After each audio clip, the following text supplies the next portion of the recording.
haddaad xataa gaajo u dhimanayso ilaahay ku hordhimo hortiisa walaa tasal bani aadam waxbaa weydiisan waxbaa si kaa soo ma aha yaa gacanta ku haya umuurta adduunka iyo aakhiradaba allah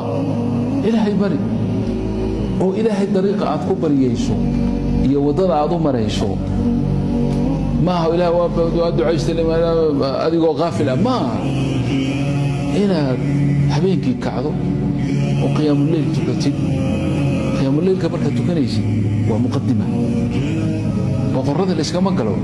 boqor markaad u tiri boqorrada adduunyada iyo madaxweynayaasha iska gal maaha meesha waxbaad sii horumarinaysaa oo dalab baad sii qoraysaa oo meelaad sii maraysaa oo xafiisyaad sii maraysaa oo ka bacdin waa lagu baarbaarayaa oo amiro badan baa iska jira soo ma iskagama tegaysid boqorka ama madaxweynaha boqorkii rabbulcaalamiina ahaa oo biyadihi kullu shayin gacantiisa wax kasta ay ku jireen salaad baad sii horumarinaysaa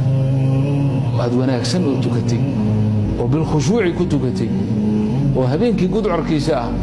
oon cidna kaa warhaynin oo markaad dhammayso camalkaa saalixa ah weliba salaad dheer oo aad ku dhiftootay baa fiican qiyaamuleyl dheer ah ama sujuud dheer ka bacdi baad fariisanaysaa markaasaad ilaahay u xaajo warramaysaa ilaahay waa loo xaajo warramaa meel jabuuti la yidhahdo aniga wuxuu iga sheegay duqan wuxuu yidhi ninkan wuxuu yidhi waxaan la yaabaa suu ducaysanaya wuxuu yidhi halkaasuu soo fadhiisanayaa markaasuu odhanaya ilaahayow meesha jilibka halkaa maaragtay buu odhanaya halkaa jilibka halkaasaa maalmahan aad ii xanuunayso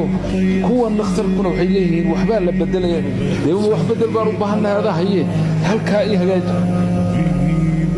wuxuu ku leeyahay marka waxaad moodaa si caadiya buu